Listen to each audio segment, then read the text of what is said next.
लवाण कर दिया, उसको बहुत फोड़ दिया। अब उसकी बहन का नाम सिमली था।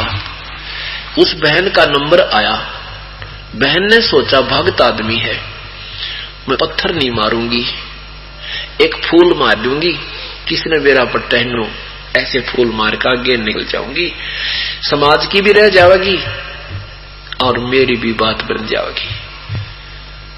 अब जो ही सिमली आई और मंसूर अनल हक कह रहा है और सिमली ने फूल मार दिया, मंसूर बहुत बुरी तरह रोने लग गया। पहले तो हंस रहा था और फूटा पड़ा था सारा, जब बहन ने फूल मारा तो आंखों में पानी आ गया, रोने लग गया, बहुत बुरी तरह रोया, बहुत बुरी तरह। अब बहन थी, नहीं आगे को चला गया। जब वो रो कर रुक लिया, जब कहने लगी भाई इन सब ने आपको पत्थर मारा, उनके पत्थर मारने से तू नहीं रोया, सारा फूटा पड़ा था, और मेरे फूल से भी तू रोने लगा, क्या इससे ज्यादा दर्द हो गया तुझे? अनल कहने लगा सिमली तू भक्ति नहीं कर रही बहन, तू तो ड्रामा कर रही है। ये तो अनजान थे, मुझे कुछ भी मार सकते थे, पर तुझे पता था मैं किस मर्ज का मरीज हूं, मैं किस बीमारी का मरीज हूं, मैं किसके लिए कुर्बान हूं। नादान तेरा हाथ मेरे कहना क्यों करो गया, तेरा ये जुल्म कर दिया, तू भक्त नहीं है। मुझे तेरा दुखा कि तुझे पता था ये अनजान कुछ भी कर सकते थे, और तेरा हाथ मेरे के कहना हो क्यों कर गया, नो फूल थोड़ तुम बावड़ी। अपने आत्माओं परमात्मा को पाना हर इंसान चाहता है, लेकिन मर्यादा में रह बिना, परमात्मा को सही समझे बिना यू काम बना नहीं करता। कहते हैं ज्ञान संपूर्ण हुआ नहीं, अर्दा नहीं छदाए, इस देखा देखी भक्ति का रंग नहीं ठहरावे। ज्ञान पूरा हुआ नहीं, हृदय में ठेस पहुंची नहीं कि इस भक्ति बिना गुजारा नहीं हमारा, चाहे कुछ भी हो जा। वो वही इंसान इस मार्ग पर खरा उतर सकता है। बाकी देखा आगे एक आधा काम ठीक हो गया, दो ना हुए तो छोड़ गए, कहते वो भक्त नहीं। देखा देखी भक्ति का यो रंग नहीं ठहरा है, तो क्या किया? अब वो माना नहीं, अनल हक सारे गांव ने पत्थर मार दिए। फिर कहा, आदेश हो गया उनकी कमेटी का कि इसका हाथ काट दो, नहीं मानता है तो। कहा क्या हाथ काट देंगे, तू बंद कर दे इसको बोलना। कहा उसने, मंसूर ने, अनल हक काट दो, काट दिया। बोला दूसरा भी काट देंगे, तुम मत बोल रहे अनल हक, दूसरा भी काट दिया। अब छोड़ दिया। कुछ दिनों में देखा कि दोनों हाथ भी पूरे हो गए। अगले दिन उसके हाथ भी पूरे हो गए, और फिर अनल हक करता घूम रहा है। उन मान बढ़ाई के भूखे ईर्ष्यालु लोगों ने न्यों नहीं देखा, देख भगवान ने कैसा अचरज किया है, अब तो चरणों में गिर जाए इसके। लेकिन नहीं, जिसको जरा सा कोई गुरु पद, कोई संत पद वो प्राप्त हो जाता है, तो वो ईर्ष्या नहीं छोड़ सकता। राज तना सहज है भाई, सहज त्रिया का नेह, मान बढ़ाई ईर्षा दुर्लभ तजना ये। घर भी छोड़ सकते हो, राज्य भी त्याग सकते हो, पत्नी का मोह भी त्याग सकते हो, लेकिन राग द्वेष ईर्षा और मान बढ़ाई ये नहीं छूटती प्राणी पे। और जब तक ये नहीं छूटेंगी तब तक वो प्रभु मिले नहीं। फिर क्या किया कि उन्होंने फिर कमेटी बनाई, मीटिंग करी कि ये नहीं मान रहा है, ये काफिर हो गया है। कहा इसको फूंक दो। उसको टुकड़े टुकड़े काट दिया, काट के और जला दिया। जलाकर राख उठाकर दरिया में डाल दी। दरिया में राख भी कहती जा रही है अनल हक अनल हक अनल हक, बहुत जोर की आवाज आई, और हजारों की संख्या में उस दरिया से बाहर वो मंसूर निकल आए और उस शहर की गलियों में घूम रहे हैं। अनल हक, सारे डरते भीतर बढ़ गए, भूत आ गया। अब यहां बताते हैं, मंसूर में भूब जाना खुदाई, सूली चढ़े शीस दीना कटाई। मंसूर चला धनी के मिलाप, काटा शीस जाका सुनो आदि साख। दोनों दस्त हाथ, दोनों दस्त काट सूली चढ़ाए, ऐसा सरा है धनी का जुराए। जिगर स्वाप सीना जो पांचों हलाल, मंसूर में भूब खेची न खाले। कहते हैं उस मंसूर की तरह भाई अपनी कुर्बानी करें, पर पड़ेगी, बकरे की कुर्बानी दें, कोई लाभ तुम्हें नहीं होगा। फिर क्या बताते हैं,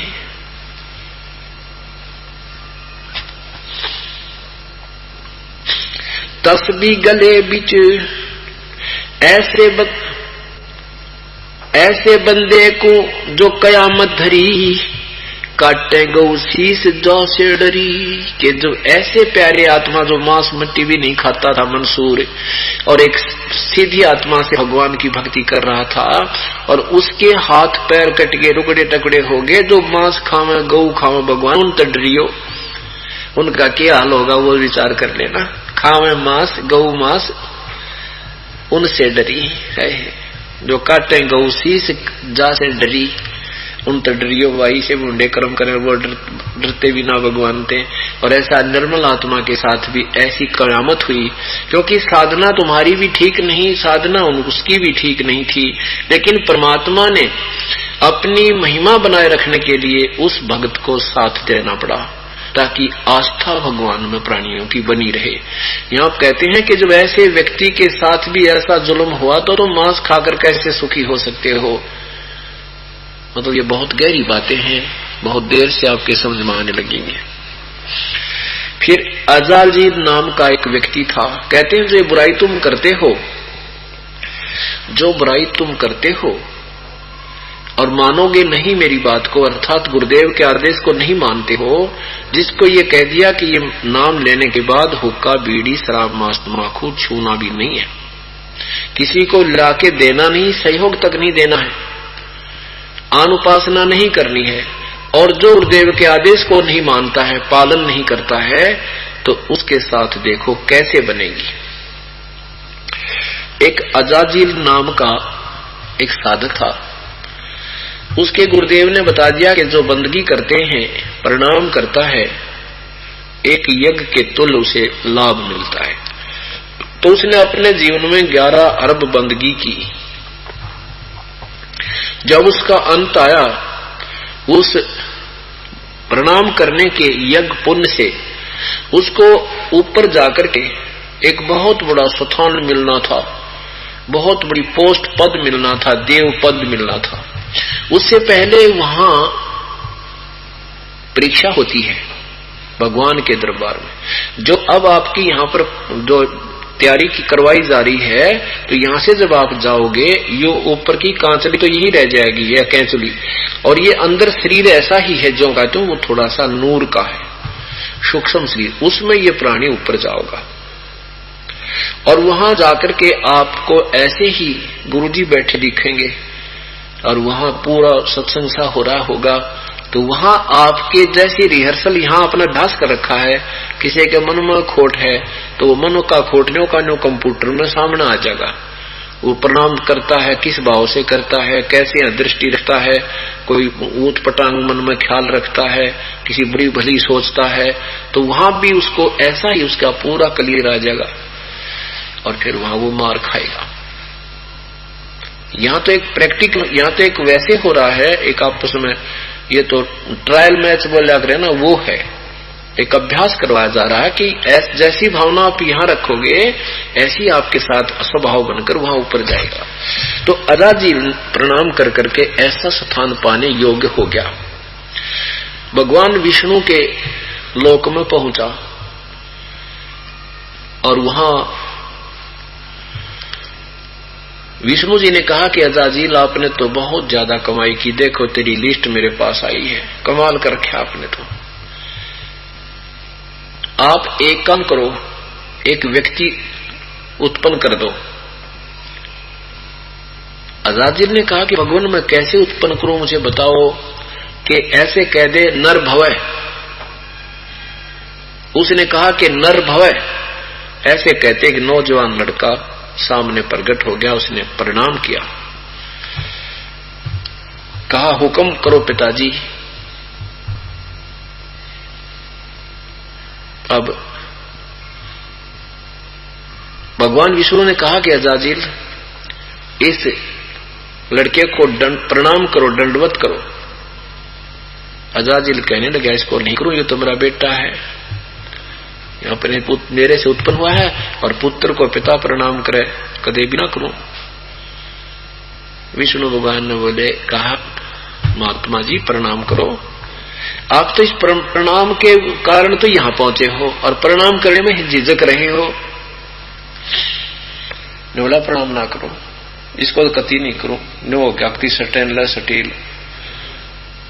अब भगवान ने सोचा एक निकम्मा बनेगा, गधा खाम खाए, बड़ी बनाई बिगड़ेगी इसकी। तो क्या किया, एक ऐसा गेट था जिसमें आदमी यूं झुककर पार होता था। उस गेट से परली तरफ लड़के को कहा बेटा वहां चला जा तू बाहर। वो लड़का उसके गेट में झुककर परली साइड जाकर खड़ा हो गया, उनकी तरफ देख रहा है, भगवान की तरफ और इजाजिल की तरफ। इजाजिल से भगवान ने सोचा कि इसको इधर बलो बला के इधर निकाल ले जाता हूं और इसमें झुककर जाएगा, ये ऐसे कर देगा तो मैं इसकी प्रणाम मान लूंगा और यो इसकी कमाई खराब ना होगी।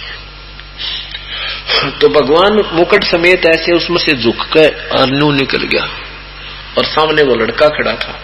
परली तरफ जाकर के भगवान ने कहा कि आजा अजाजिल, तुझे स्वर्ग की घुमा फिरा कर लाऊं स्वर्ग में। जो बोला मैं खूब जानू, आप सलिया वो तो आप सोचते हो मैं झुक कर न्यू आ जाऊंगा, फिर न्यू कहेगा देखा ना करवाया दी मैंने प्रणाम तेरे, सारी जानो मैं। वो सारी जाननिया हो गया, सरज्जा बन बैठा निकम्मा, अकल का चोर बन गया वकील, मैं ना हूं कति भी। भगवान ने कहा अजाजिल आजा मेरी बात मान ले, बात बिगड़ जाएगी, कति भी ना हूं, सारी जानो मैं। भगवान ने वापस आकर उसके कलम मार दी, क्योंकि आदेश परमपिता का पूर्ण ब्रह्म का था। ये संविधान उसने बना रखा है। कहता जा नकम में गदा बन, सारे की सारी पर कलम मार दी गई, ये उस ईश्वर के आदेश था।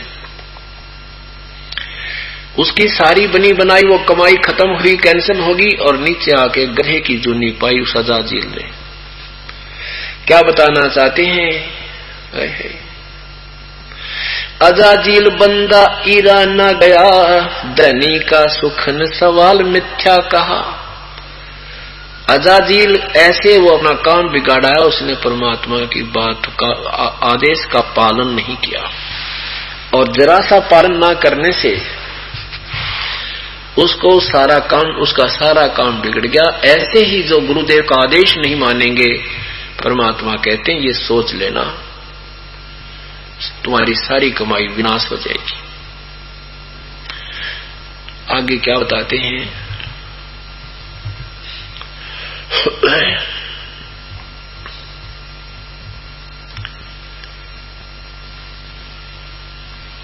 जैसे मन तू पावेगा अपना किया रे, भोगेगा अपना किया रे। मन तू पावेगा अपना किया रे, भोगेगा अपना किया रे। राजा राम की कार उलंगी, गई सीता लंक मंझारे। राजा राम की कार उलंगी, गई सीता लंक मंझारे। 10 मस्तक रावण के काटे, विभीषण को राज दियो रे। मन तू पावेगा अपना किया रे, भोगेगा अपना किया रे। क्या बताते हैं कि आप मानते नहीं बालक हो और संत के वचन का उल्लंघन करने से कितनी हानि होती है, उसका दृष्टांत देते हैं, उदाहरण देते हैं कि जैसे वनवास था, भगवान राम को सीता जी और लक्ष्मण जी सारे दोनों साथ थे। वहां सीता जी ने सबने मिलकर छोटा सा बगीचा बना रखा था, उसमें फूल फाल ला लिए, झोपड़ी डाल रखी थी। रावण का मामा मारीच एक स्वर्ण मृग बनकर उस बाड़ी को, उस फुलवाड़ी को तोड़ने लगा। तो सीता ने कहा कि ये मृग मुझे लाकर दे दो, मुझे बहुत प्यारा लगता है। राम ने बहुत समझा कि मारीच जंगल में 100 प्रकार के जानवर आते हैं और क्या करेंगे यहाँ पर, वो मानी नहीं, जिद कर दी। तो भगवान राम जब चलने लगे तो राम उसे लक्ष्मण से कहा, लक्ष्मण या तो तू आना नहीं मेरे पीछे, यहाँ जंगल का काम है, कोई भी घटना घट सकती है, अकेली सीता को छोड़ना नहीं, और यदि ये मजबूर कर दे मैं लेट भी हो जाऊं तो एक ये मंत्र पढ़कर तू ऐसे चारों तरफ से कुटिया के एक लाइन लगा देना और इसको कहना कि इसे बाहर नहीं आओ जब तक हम आए। ऐसा ही किया गया। पीछे से क्या हुआ कि रावण आ गया एक बाबा जी बनकर और उसने कहा माई आटा डाल दो। सीता कहने लगी आ जाओ महाराज जी, यहाँ झोपड़ी के निकट आकर ले जाओ। अब साधु रूप में जो ही रावण आगे को चला तो वो जो लाइन लगा रखी थी, वह कार दे रखी थी, उसके निकट जो ही रावण आया तो उसमें से इतनी भयंकर अग्नि निकली कि रावण 10 कदम पीछे भाग गया। और फिर कहता है कि माई तूने साधु को मरवाना था क्या, तुझे महापाप लगेगा, तुझे श्राप दे दूंगा। श्रापों से बहुत डरा करते, पहले ये संत साधु तो सांप कैसे होते हैं, पुछड़ी पापा टेकते, डंक मारा करते, सब डरते थे। अब सीता ने सोचा साधु है ये, तेरा क्या करेगा, कौन सा शेर थोड़ा ही है, तू जाके और लाइन पार करके डाला। इतना सोच के आटा लेकर लाइन तो बाहर गई थी और यहाँ से बाजू पकड़ ली और कंधे पर घेर के और चल पड़ा आकाश मार्ग तक, बिलखती रहेगी। अब देखो पुण्यात्मा, आपकी सोच और संत की सोच में बहुत अंतर होता है। अब राम ने जो कहा था तो सीता ने मानना चाहिए था, अपनी सोच से नहीं करना चाहिए था कि जरा सी लग गए, एक कदम तो लगेगा। वो एक कदम ही उसके लिए कितना भयंकर सिद्ध हो गया। 12 वर्ष तक रावण की कैद काट का आई, वहां खाना न पीना न, बुरा हाल, रो रो का बुरा हाल हो गया उसका। उधर राम रो रहा है, लक्ष्मण न्यारा रो रहा है, ना जाने कितने दुनिया के लाल वर्गे वहां उसको छुटवाने के लिए। तो यहाँ परमात्मा याद दिलाते हैं कि यदि तुम्हें परमात्मा पाना है, गुरु वचन निश्चय कर माने हैं, पूरे गुरु की सेवा ठाने। ये कोई बालका की कही वाणी नहीं है, इस उदाहरण दे रहे हैं कि संत के वचन को टालने से तुम्हें इतना भयंकर परिणाम मिलेगा। आप अपनी सोच से कहते हो कि फर्क पड़ा, एक बीड़ी दपी है तेरा गजबे, थोड़ा सा भी मर्यादा भंग होते काल ऐसा झपटा देगा जैसे सीता को रावण ने दे दिया था। और पुण्यात्माओं, ये बहुत गहरे विचार की बातें हैं और इन पर अमल करोगे तभी हम आगे को चल पाएंगे। क्या बताते हैं कि कुछ हमें विकार छुटवाने से परमात्मा प्रेरित करते हैं कि किसी ना किसी तरह यूं ना तो यूं ना तो यूं, किसी ना किसी तरह तो ये अपने इन बुराइयां न छोड़ दो। ये सारी सत्य है, ये सत्य घटना घटेंगी, हमने जरा सी लापरवाही करी तो हमें बहुत इसका भयंकर परिणाम भोगना पड़ेगा।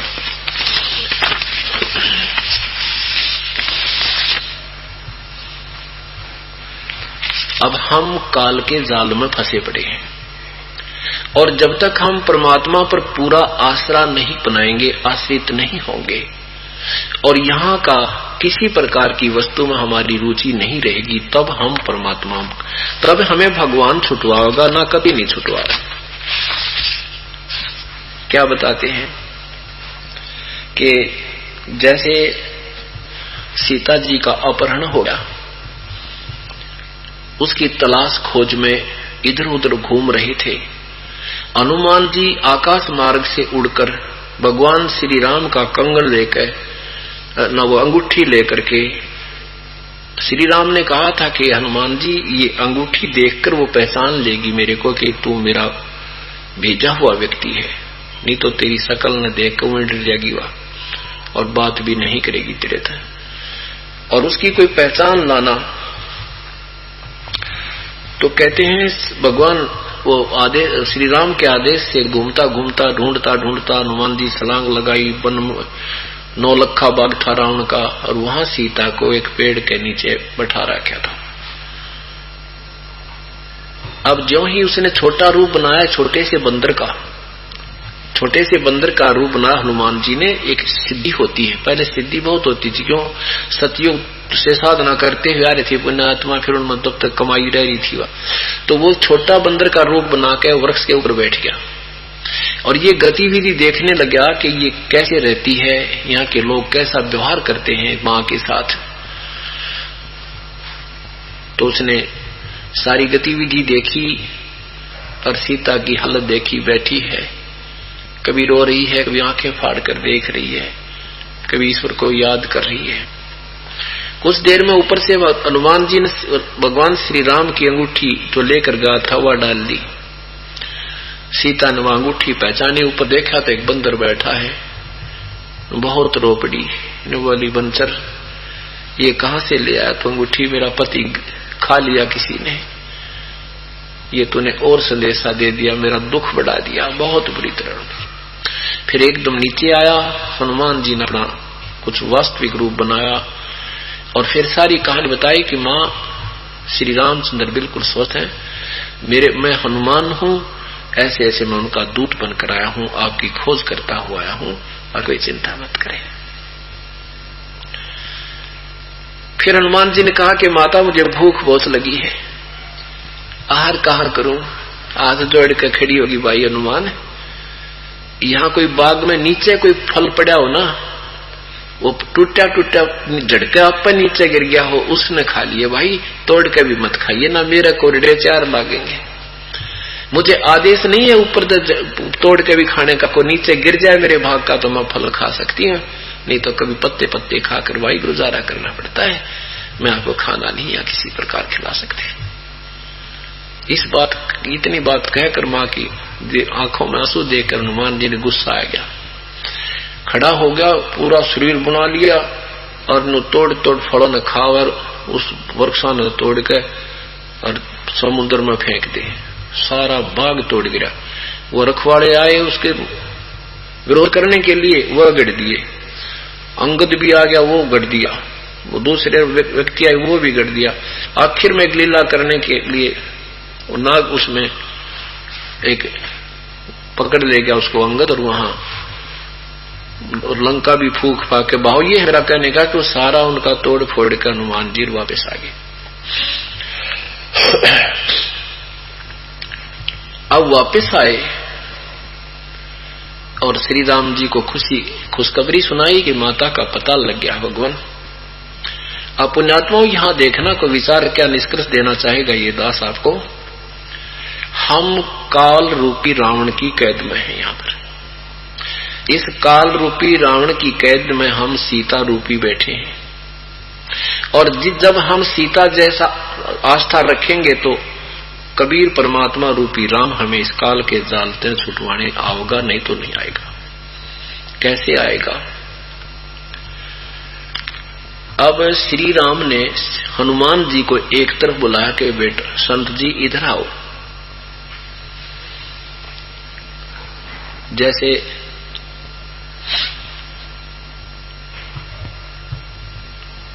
ये पुलिस वाले पूछा करते हैं CIDC करके, यानी उसी के मुंह से ये कहलवा लेते हैं घुमा फिरा कर, जैसे वकील लोग होते हैं तो उसी को कहा देते हैं, उसका दोष एक्सेप्ट करवा लेते हैं। ऐसे तरीके से हनुमान जी से प्रश्न उत्तर श्री राम ने किए। क्या पूछे? हनुमान जी, भगत जी रोटी कहाँ खाई आपने? रावण के महल में गए होगे, बड़ा बढ़िया भोजन, कैसा भोजन बनाते हैं वहां रावण के घर पे? अब हनुमान जी के कौन से बालक थे वो भी समझे थे श्री राम कौन सा स्टेशन पकड़ रहे हैं। अब श्री राम जी ये सोचना चाहे थे, जय वो अच्छा फिर पूछते हैं कि गले में सीता ने बड़े सुंदर हार पहन रखे होंगे, क्योंकि रावण तो बड़ा धनी राजा है ना, कैसे कपड़े पहन रखे थे? बड़े सुंदर कपड़े पहन रखे होंगे। क्या वो रावण के पास जाती थी? क्या देखी हो तूने? अब वो देखना ये चाहते थे कि यदि सीता ने रावण को समर्पण कर दिया है और उसकी उसमें आस्था हो चुकी है तो हम उसको लेने नहीं जाएंगे, छुड़वाएंगे नहीं, क्यों दुनिया मरवाई। और यदि उसकी चाह उसमें बनी नहीं है और हमारी चाह घटी नहीं है तो फिर कुछ सोचेंगे। इस दृष्टिकोण से हनुमान जी से श्री राम वार्ता कर रहे हैं, हालचाल पूछ रहे हैं और हनुमान जी के उत्तर दे रहे हैं। आदरणीय गरीबदास साहिब जी की अमृतवाणी में कितना सुंदर चित्रण है। अरे वंचल क्या खबर कपिलाए। अरे वंचल, श्री राम पूछते हैं हनुमान जी से, अरे वंचल क्या खबर कपिलाए। कपि माने बंदर को कहते हैं कपि, कि हे बंदर खानदान, कपि खानदान के क्या खबर लाया तू। अरे वंचल क्या खबर कपिलाए। कौ सीता की बात बता सब क्या क्या भोजन पाए। अरे वंचल क्या खबर कपिलाए। कैसी प्रीत करी तुमसे थी, कैसी प्रीत करी तुमसे थी, व्यंजन कहाँ जमाए। कहो हनुमत संत जन मेरे, तुम भूखे रहे अकधाए। कैसी प्रीत करी तुमसे थी, व्यंजन कहाँ जमाए। कहो हनुमंत संत जन मेरे, भूखे रहे अकधाए। कैसा विनोद कैसा बदन विनोद सती का, बूझत हूँ मन लाए। क्या पौनिक पटंबर पैरे, हार डोर गल छाए।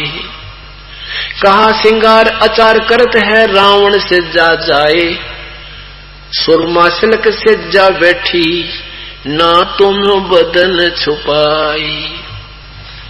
श्री राम पूछ रहे हैं कि कहो सीता की बात बिठा सब, ये क्या क्या भोजन खाए, तने कहाँ कहाँ भोजन पाए और व्यंजन कहाँ जीम कराए तुम। कैसी प्रीत करी तुमसे थी, तेरे को कितना प्यार से बोली।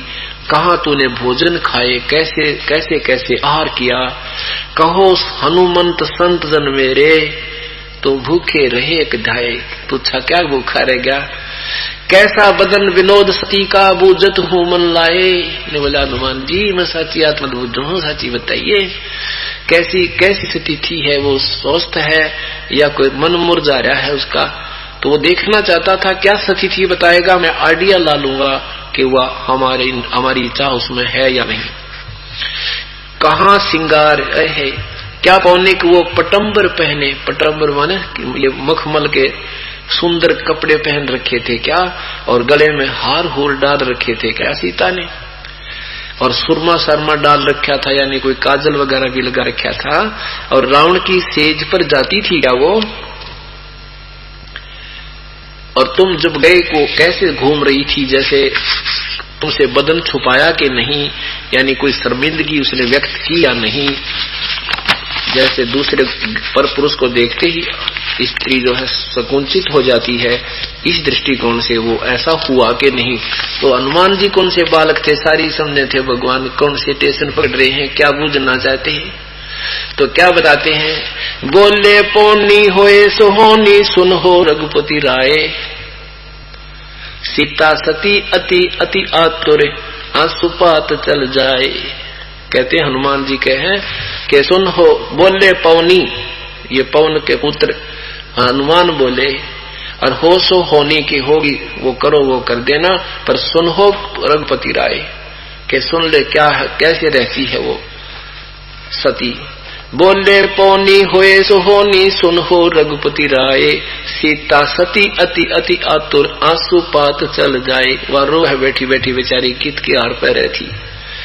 ढूंढत फिर लंक चहु ओरा, 9 लाख बाग छपाए। जाए वृक्ष पर छुपकी लगाई, मुद्रा भेंट चढ़ाई। सारे कहता ढूंढते ढूंढते 9 लखे बाग पर जाकर देखा, उसमें वह कैद कर रखी है बेचारी, और वृक्ष के ऊपर चढ़कर मैं डुबकी लगाकर बैठ गया। फिर वहां से मैंने वो अंगूठी उनके झोली में डाली थी। ता प्रणाम करया श्रुति सो माता दर्शन पाए, जड़े पड़े का हुक्म किया था हम 9 लख बाग अगाए। आप तो कहते हो कि तुझे कहाँ कैसे भोजन खिलाए। उसने माता ने कहा था भाई हनुमान, ये कोई जड़ा पड़ा तो न मिल जा फल तो खा लिए, और मेरे बस की बात नहीं बेटा, तेरे भाई तेरे तो रोटी खाने की भी मुझे नहीं मिलता हर यहाँ पे। माता ने तो मुझे झड़े पड़े का हुक्म किया था, और हमने फिर वो सारी कहानी भी तोड़ दिया और वह कूट भी दिए और छक्का खाए फल। पड़े पड़े का हुक्म किया था 9 लख बाग अघाए, नाजुक बदन नाम तुमरे पर जैसी माता जाए। कहते हनुमान जी कह रहे हैं कि भगवान जो तेरे मन में खोट है ऐसी माता नहीं है, वह तो ऐसी है जैसे माँ के गर्भ से, यानी कति ज्यों की त्यों है, उसमें कोई दोष रावण के प्रति नहीं है।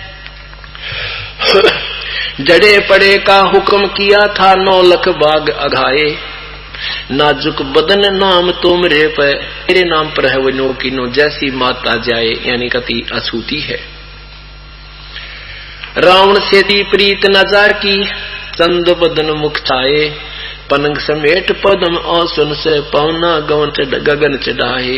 तेरे कुटी संजम जानता सका सूरज कमल उगाए, हार डोर नहीं पाठ पटंबर सीता मन मुरझाए। सीता वो ना कुआर पहन रही थी, ना कोई सुंदर कपड़े पहन रही थी, वह तो मुरझाया मन से बैठी थी। हार डोर नहीं पाठ पटंबर सीता मन मुरझाए, अगर मालव मूर्त सूरत गरीब दास पद गाए। तो क्या अब श्री राम जी क्या देखना चाहते थे कि यदि उसने रावण के साथ दोस्ती कर ली है, वहां उसकी रच चुकी है, उड़े ठाठम ठाठ कर रही है, खेल फाग बसंत, तो फिर क्या फायदा उसको यहाँ दुनिया मरवाण की, फिर हम नहीं लाएंगे। वो फिर पति भरता नहीं रही, हमारी उसकी आस्था हमारे मन नहीं रही। तो यहाँ यही परमात्मा अब देखना चाहेगा कि हम यहाँ के इन कार कोठियां में, इन घुटी सुटियों में, इन्हीं में राजी हैं, तो परमात्मा हमें नहीं चाहेगा। हम सीता की तरह उस राम से दृष्टि नहीं हटाएंगे, और यहाँ भी हर हमारी लास्ट में ये दृष्टि आत्मा की स्थिति नहीं हो जाएगी। हे भगवान, यहाँ का तो हमें परमात्मा कहते इंद्र दा राज कागदा बेष्टा ना भोगा इंद्राणी नो, सुखदेव पास हो रंबा आई जैसे उसका धान लगा निर्वाणी नो। इंद्र दा राज काग का बिस्टा, यहाँ का स्वर्ग के राजा का भी राज्य हमें दे तो भी हमें नहीं चाहिए। यहाँ की कोई भी इच्छा किसी भी वस्तु की हमारे मन में नहीं रहेगी, आत्मा से कति डर हट जाएगा। जैसे सीता जी का अपने पति से मन नहीं हटा था, वहां की कोई चीज उसने नहीं सवाई थी और रावण को धक्के दे दिए थे, उसको नहीं चाहा था। ऐसे यहाँ का चाहे कोई ब्रह्मा विष्णु शिव जी भी आकर हमें कहे मैं तुझे अपने लोक में ले चलता हूँ, तेरे नू ठाठ कर दूंगा, हाथ जोड़ जाएंगे भगवान, इन ठाठाते दाए हम तो अच्छे के लिए कहते कालते लाया था वो कागे थरे ठाठ कर दूंगा, गधे कर दिए। तो ये मन में जब आपके रहेगी फिर भगवान आपसे प्रसन्न होगा। कहते मौला बैठा मोरे से देखे जन की भेड़े, 14 कोट जम किंकर जहां वहां एक नाम की खेड़े। परमात्मा सतलोक से बैठा हमारी कुश्ती देख रहा है, हमारी ये बढ़ंत देख रहा है, ये कैसा चल रहा है, क्या धारणा है इनकी, ये कहां मार खा रहे हैं, ये पूर्ण रूप से मुझ पर आश्रित है कि नहीं। मौला बैठा मोरे से वो देखे जन की भेड़े, भेड़ माने बढ़ंत देखा हमारी कि ये काटते हैं इन विकारों से, यहाँ की इच्छाएं जो उठती हैं उन तक किस प्रकार ये उल्टे हट रहे हैं या इनको ग्रहण करना चाहते हैं। और फिर जब आपके ऊपर आपत्ति आएगी, यम के दूत आपको घेरने लगेंगे मान लीजिए, तो कहते हैं वहां नो नाकलियो आयो मां मर गया, अरे बाबू पिताजी आ जा ना, कहते ये नाम सिमरण श्वास का कर देना। उस एक श्वास के सिमरण से उनका ऐसी खैड़ लगेगी, नो उथल पुथल होते जाएंगे, जो वो किसी बलि दिखाई देते है तुम्हें। तो वहां तरीका जो बताया है, जैसे रिहर्सल कराता है कोच प्लेयरों को। अब हॉकी खेल रहा है और हॉकी ने तो गेर देर ऊंच गेल हाथ तो करने लग जाए मौके पे, तो गया काम, तो हाथ भी फूटे और गोल भी हो जाए। तो आपने जो हथियार बताए हैं उन्हीं को प्रयोग करना हमें। तो वहां जब आपत्ति आप पर कोई आती है तो एक श्वास के नाम की एक खेड़ बतेरी, वो दो सिमरण दो मंत्र का आपको दिया, तीसरा मिले पीछे तो फिर तो कहना है कि जब आपकी मर्यादा ठीक रहेगी। तो वो तीनों ना मिलने के बाद भी आपकी मर्यादा कट गई तो कनेक्शन कट गया, वो बेशक दरारो सारा साजबाज, उसका कोई काम नहीं। आपने खूब फैक्ट्री ला रही, खूब मशीन बढ़िया ला रखी है, कनेक्शन कट गया, वो उड़े खड़ा रहेगा, लो आने का लो। तो ऐसे तीसरा नाम लेन बहुत गजब की चीज है, लेकिन ये मिलने के बाद फिर त्रुटि कर दी तो कनेक्शन कट ऑफ है, तो कुछ भी नहीं है। तो कहते हैं बाजी से राजी नहीं ये संतान नाल खुशहाले, मल अखाड़ा जीतेंगे ये युगन युगन के माले। कितनी प्यारी बात कही है। परमात्मा उससे प्रसन्न नहीं है जो संसारिक यहाँ की सुविधाओं की तरफ आसक्त होता है, यहाँ की लोक लाज को देखता है। ब्याह में गया था, शर्मानते ने न्यू कर दिया, उससे परमात्मा प्रसन्न नहीं होगा। बाजी से राजी नहीं वो संतों नाल खुशहाले, जो संसारिक लोगों को के लोक लाज में आकर अपनी मर्यादा भंग करते हैं, उनसे परमात्मा प्रसन्न नहीं होगा।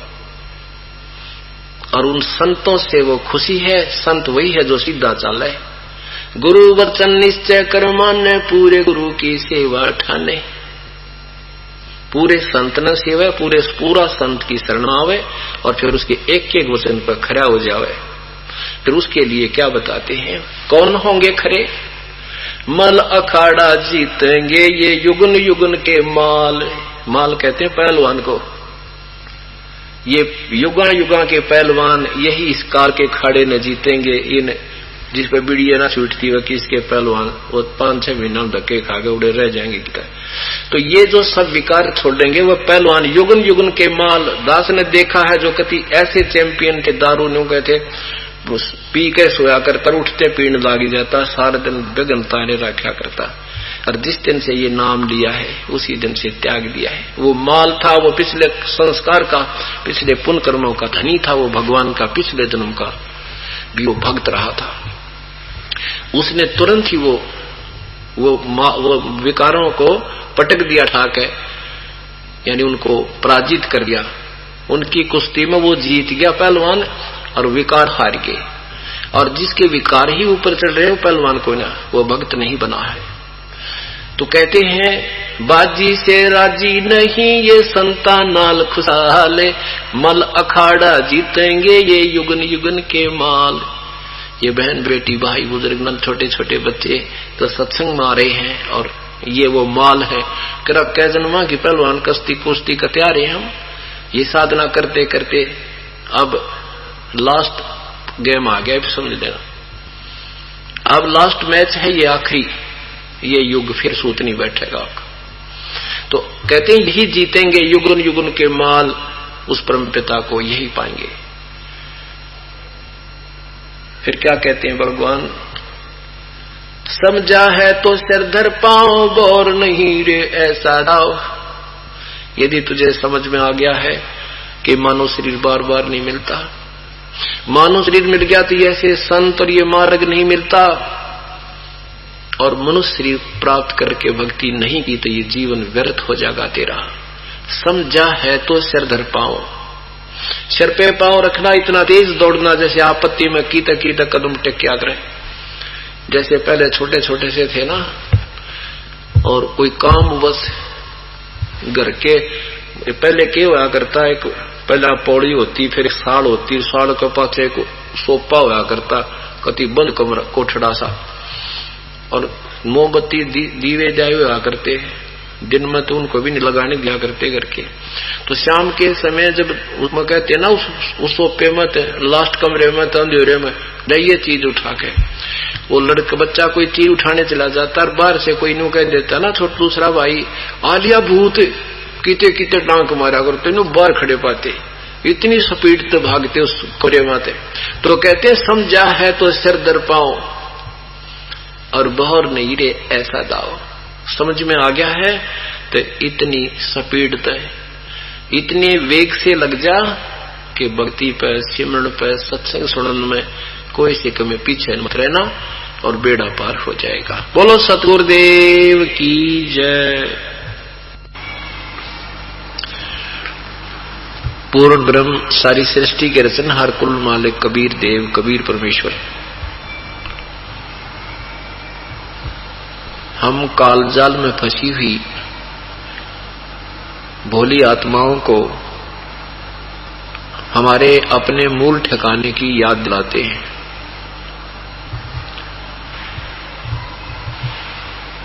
हमें बताते हैं कि जिस लोक में आप रह रहे हो ये तुम्हारा वास्तविक निवास स्थान नहीं है।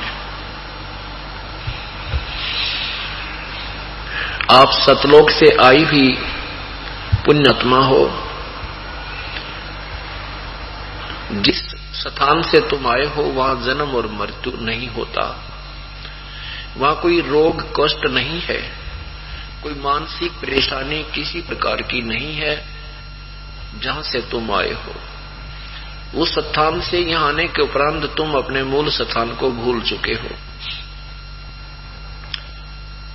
आज कोई भी व्यक्ति चाहे वो 90 वर्ष का वृद्ध है, चाहे कोई रोगी है, भले ही किसी के दोनों पैर भी कटे हुए हैं, दोनों पैर भी कटे हैं और अन्य भी शारीरिक कष्ट भी हो, लेकिन मृत्यु नहीं जाता।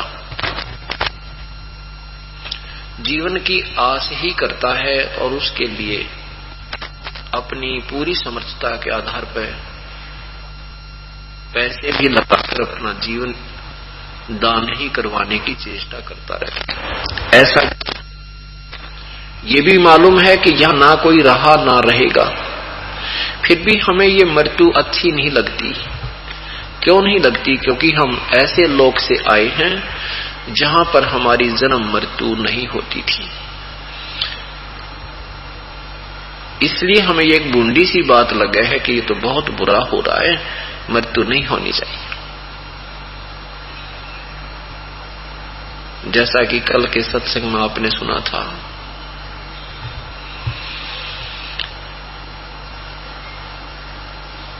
कि पतझड़ आवत देख के बन रोवे मन माही, जो ऊंची टहनी पात थे अब पीड़े हो जाई।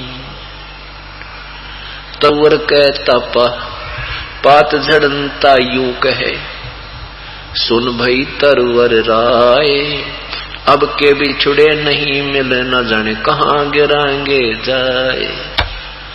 तरवर कहता पात से, सुनो पात एक बात, यहाँ की यह रीति है, एक आवे एक जात। अब वो वन का उदाहरण देते हैं परमेश्वर हमें समझाने के लिए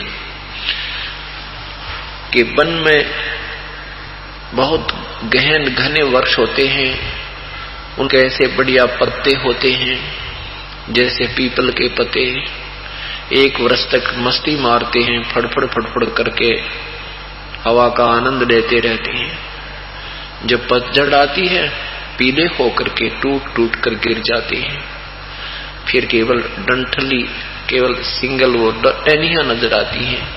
उस स्थिति को देखकर वन का उदाहरण देते हैं परमात्मा के वन रोता है मन में कि ये वो पत्ते कहाँ गए, कितने सुंदर लगा करते थे, ऐसे फड़फड़ फड़फड़ करके लहरा रहे थे,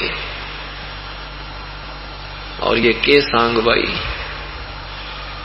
फिर वो पात झड़ता हुआ कह रहा है कि रे भाई तरवर अलविदा, अब ना मेरा कहाँ गिरेंगे जाके, पशुओं के पैरों के तले कटेंगे या गंदे नाले में गिर के सड़ेंगे।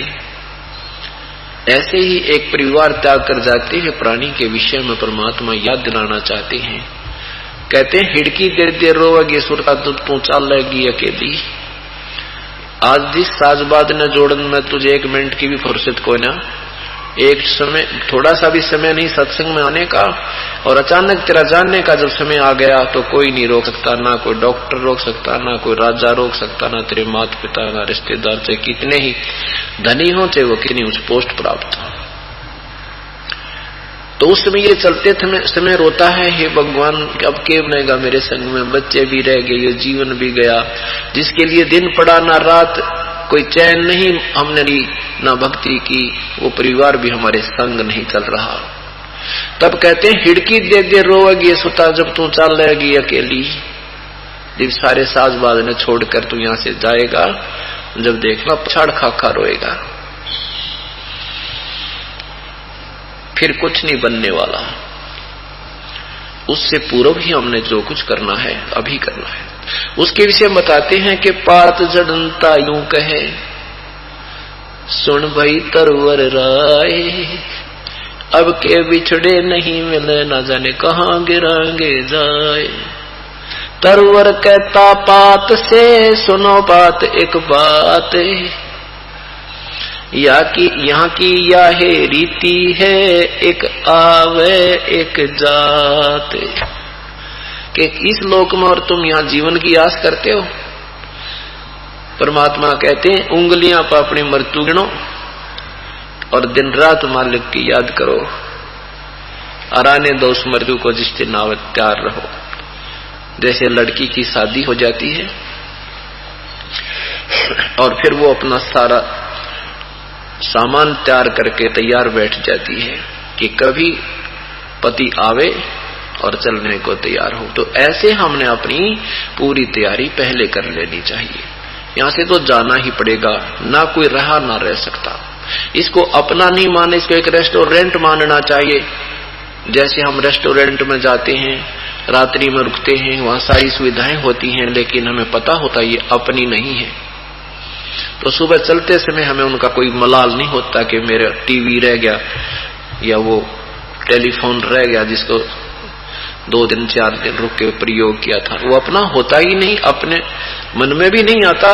तो जब आप इस तत्व ज्ञान से परिचित हो जाओगे, आपको ये कोठी कार अपनी नहीं दिखेंगी। ठीक है, रहो इस होटल में, तब तक इसका प्रयोग करते रहो, सदुपयोग करो, सत्संग में आओ, उसको परमात्मा के चरणों में आकर अपना ज्ञान सुनो, साथ में अपना पेट के लिए धंधा भी करो।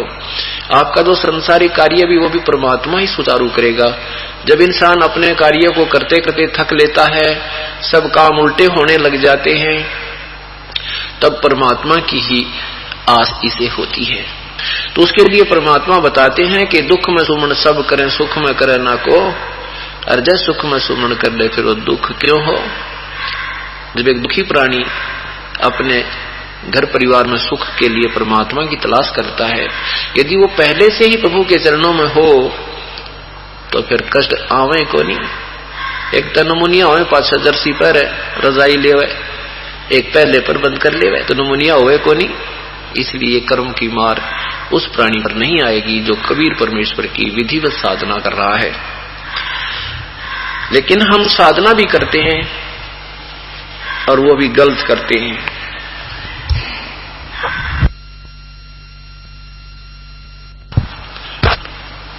तो क्या बताते हैं कि हम जहां जिस लोक में से आए हैं वहां कभी नहीं मरते थे, और वहां जाने के बाद ही ये जन्म मृत्यु का रोग कटेगा, नहीं तो यहां पर कोई भी सथाई नहीं है। पवित्र गीता जी अध्याय नंबर 4 के मंत्र नंबर 5 में स्वयं गीता ज्ञान दाता प्रभु कहता है कि अर्जुन तेरे और मेरे बहुत जन्म हुई, तू नहीं जानता मैं जानता हूं। पवित्र गीता जी अध्याय नंबर 2 के मंत्र नंबर 12 में कहा कि अर्जुन ये राजा लोग जिनको देख करके तू अपना मोह ममता में फंस गया है, ये ना सोचे कि अभी हैं, ये पहले भी थे, मैं भी, तू भी और ये सब राजा लोग भी। और ये सैनिक भी, और आगे भी होंगे। गीता जी अध्याय नंबर 2 के मंत्र 17 में कहा है कि वास्तव में अविनाशी तो उसे जान जिसको मारने में कोई समर्थ नहीं है, और जिस परमेश्वर से सारा ब्रह्मांड, सब सर्व ब्रह्मांड व्याप्त है, अर्थात जो सबको चला रहा है, सबका संचालक, कंट्रोलर है। उसी के विषय में संकेत दिया है कि 15वें अध्याय के 1 से लेकर 4 तक 16 और 17 में 16 और 17 मंत्र में तीनों परमात्माओं की न्यारी न्यारी व्याख्या दी है। ये क्षर पुरुष, ये ब्रह्म है, गीता ज्ञान दाता, ये तो तुरंत ही नाशवान समझो। अक्षर पुरुष ये परब्रह्म है, इनकी स्थिति अक्षर माने अविनाशी होता है, अक्षर जिसका विनाश ना हो। अक्षर पुरुष इस परब्रह्म को इसलिए कहा है कि ये इस ब्रह्म से, गीता ज्ञान दाता परमात्मा से ज्यादा स्थायी है, लेकिन है ये भी नाशवान। जैसे एक चीनी का कप होता है, मिट्टी का, सफेद चाय पीने का, और एक स्टील का। अब स्टील का जो कप है इसको तो परब्रह्म समझो, ये अक्षर पुरुष, और चीनी के जो कप को समझो क्षर पुरुष। अब उस चीनी वाले मिट्टी के, उस सफेद मिट्टी वाले प्याले की तुलना में स्टील के कप को अच्छा स्थायी कह देते हैं, लेकिन वास्तव में स्टील भी स्थायी नहीं है, ये इसको भी जंग लगता है, समय भले ही ज्यादा लग जाए, और ये भी विनाश को प्राप्त होता है। और तीसरी क्वालिटी जो है, तीसरी धातु, वो मेटल, सोना समझो, स्वर्ण। स्वर्ण विनाश नहीं होता, उसको कोई जंग नहीं लगता, वो स्थायी धातु होती है। ऐसे लिखा है कि क्षर पुरुष ये ब्रह्म और अक्षर पुरुष ये परब्रह्म, और इन दोनों के ही लोकों में इनके शरीर तो नाशवान है, जीवों के भी स्थूल शरीर नाशवान है। जीव आत्मा केवल अविनाशी है, जीव आत्मा नहीं मरती, लेकिन स्थूल शरीर ब्रह्म और इनके अंतर्गत जितने प्राणी सबके नाशवान। लेकिन गीता जी अध्याय नंबर 15 के फिर 17 मंत्र में कहा है, उत्तम पुरुष है तू अन्य। पुरुष माने प्रभु होता है, क्योंकि परमात्मा ने मनुष्य को अपने सदृश ही रचा है, इसलिए परमात्मा का प्रथम नाम पुरुष, पुरुष मीन प्रभु, और सेकंड मानव के लिए भी पुरुष शब्द प्रयोग किया जाता है। उत्तम पुरुष है तू अन्य, वो वास्तव में श्रेष्ठ प्रभु तो इन दोनों से भी न्यारा है, सही भगवान तो इन दोनों से भी न्यारा है। और परमात्मा इति उदाहरते, जिसे भगवान कहा जाता है, जो भगवान की संज्ञा में पूर्ण है, और यही तीनों लोकों में प्रवेश करके सबका धारण पोषण करता है। अविनाशी परमात्मा अव्यय ईश्वर है, स्पेशल लिखा है अव्यय ईश्वर है। अव्यय माने जिसका विनाश ना हो कभी भी, वो परमात्मा अविनाशी प्रभु है, सब ईश्वरों में श्रेष्ठ है, वो कोई और है।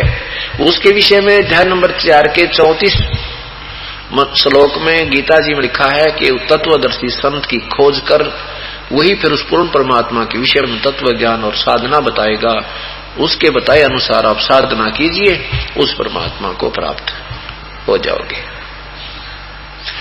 इससे क्या सिद्ध हुआ? ब्रह्मा जी की आयु 100 वर्ष है, और ब्रह्मा जी का एक दिन कितना होता है? 1008 चतुर्युग, इतनी ही रात्रि 1000 चतुर्युग। हे भगवान, एक चतुर्युग की कितने वर्ष होते हैं? 43,20,000 चतुर्युग युग। एक चतुर्युग में 43,20,000 वर्ष होते हैं। हे भगवान, और ऐसे ऐसे 1008 चतुर्युग का एक ब्रह्मा जी का दिन और इतनी ही रात्रि। अब हिसाब लाने लगे तो इसका मेरे ख्याल में हिसाब खत्म हो गए। और फिर 100 वर्ष।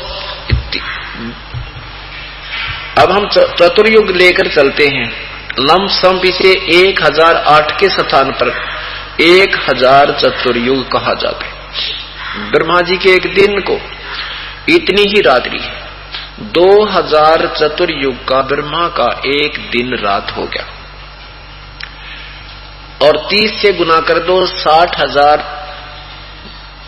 चतुर्युग का ब्रह्मा जी का एक महीना हुआ। 60,000 चतुर्युग, और एक चतुर्युग में 43,20,000 वर्ष। और 30 दिन का एक महीना हो गया 60,000 चतुर्युग का, और 12 से गुना कर दो 7,20,000। 7,20,000 इतने एक वर्ष हो गया ब्रह्मा जी का। एक वर्ष 7,20,000 वर्ष का एक दिन हो गया, एक वर्ष हो गया। और 100 तक गुणा कर दो, हे भगवान, 7 करोड़ और 20 लाख इतने चतुर्युग। और एक चतुर्युग का आपको बता 43,20,000 वर्ष। और फिर भी इनकी मृत्यु, फिर भी ब्रह्मा जी की मृत्यु 100 वर्ष के बाद ब्रह्मा जी की मृत्यु। और ब्रह्मा जी से 7 गुना आयु ज्यादा है विष्णु जी की भी मृत्यु।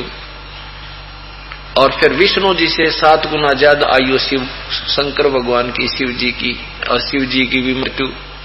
और शिव जी ब्रह्मा विष्णु महेश के पिता ब्रह्म क्षर पुरुष गीता ज्ञान दाता की भी सदा शिव महाशिव की भी मृत्यु। और फिर परब्रह्म की भी मृत्यु। अविनाशी कौन हुआ? वो कबीर परमात्मा, पूर्ण ब्रह्म। क्या बताते हैं? एती उम्र बुलंद मरेगा अंतरे, सतगुरु लगे न कान न भेटे संतरे। कहते इतनी लंबी भी जब तेरी उम्र हो जाएगी इस काल के लोक में, तो भी तेरी मृत्यु निश्चित है। क्यों? क्योंकि तुझे वो परम संत तत्वदर्शी संत नहीं मिले जो गीता जी के अध्याय नंबर 4 के मंत्र नंबर 34 में, और पवित्र यजुर्वेद अध्याय नंबर 40 के मंत्र नंबर 10 तथा 13 में स्पष्ट प्रमाण है। जब तक वो तत्वदर्शी संत प्राणी को नहीं मिलेगा, तब तक अपना अटकल युक्त ज्ञान से वो साधना करता रहता है, जिस आधार पर वो मुक्त नहीं होता, सतलोक नहीं जाता, शाश्वत स्थान को प्राप्त नहीं करता।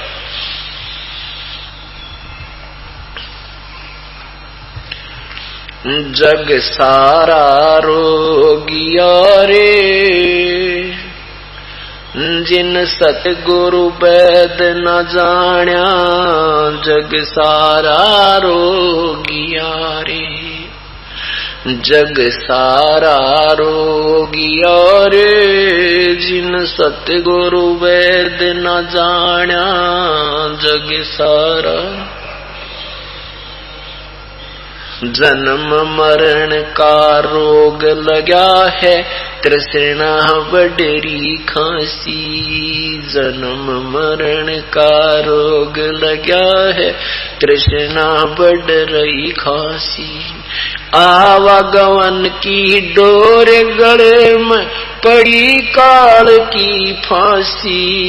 जग सारा रोगिया रे, जिन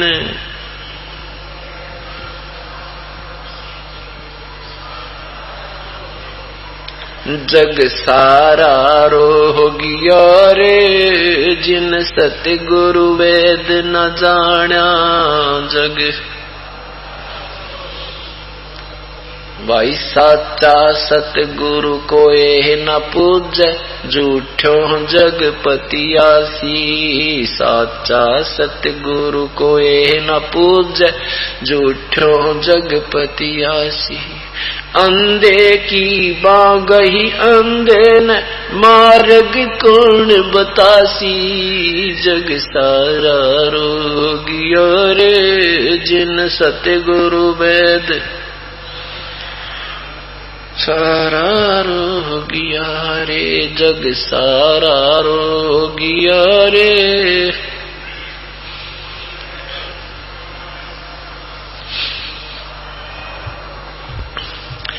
भाई देखा देखी गुरु शिष्य बन गए, किया ना तत्व विचारा।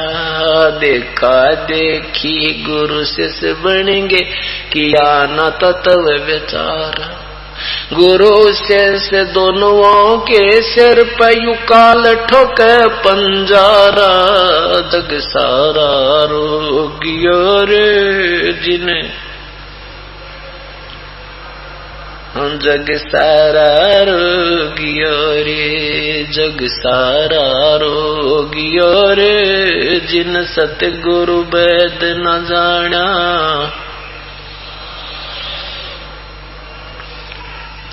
कहे कबीर सार शब्द सर जीवन बूटी, गैसे गैसे अंग लगावे, सार शब्द सर जीवन बूटी, गैसे गैसे अंग लगावे। कहे कबीर तुम सत कर मानो, ये जन्म मरण मिट जावे, जग सारा रोगिया रे, जिन सतगुरु वैद न जान्या, जग सारा रोगिया रे, जग सारा।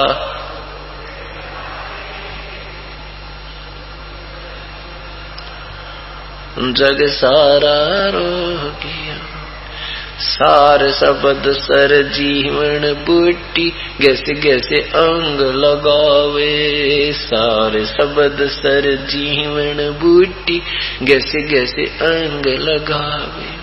कहे कबीर तुम सत कर मानो, ये जन्म मरण मिट जावे, जग सारा रोगिया रे, जिन सतगुरु वेद न जान्या, जग सारा रोगिया रे, जग सारा।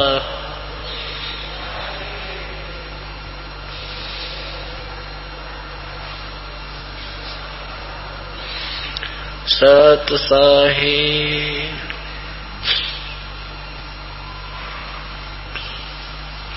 परमपिता परमात्मा कहते हैं,